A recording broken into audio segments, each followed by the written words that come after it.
গুম শব্দটি সবচেয়ে বেশি পরিচিতি পেয়েছিল স্বৈরাচার শেখ হাসিনার আমলে। ওই সময় জুড়ে রাজনৈতিক ব্যক্তি থেকে শুরু করে বিভিন্ন শ্রেণী পেশার প্রায় ৪,০০০ মানুষকে জোরপূর্বক গুমের অভিযোগ আইনশৃঙ্খলা বাহিনীর বিরুদ্ধে।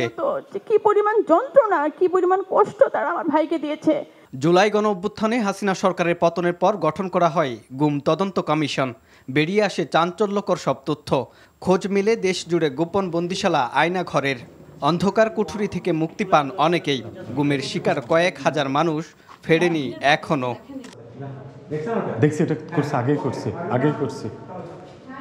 দেশের মানবাধিকার পরিস্থিতির এমন বাস্তবতায় গুম প্রতিকার ও প্রতিরোধ অধ্যাদেশ ২০২৫ চূড়ান্ত অনুমোদন দিয়েছে অন্তর্বর্তী সরকার।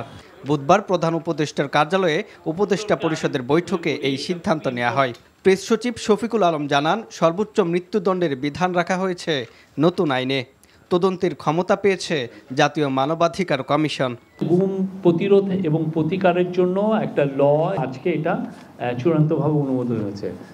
এই অধ্যাদেশে গুমকে কন্টিনিউইং অফেন্স হিসাবে বিবেচনা করে মৃত্যুদণ্ড সহ কঠোর শাস্তির বিধান রাখা হয়েছে।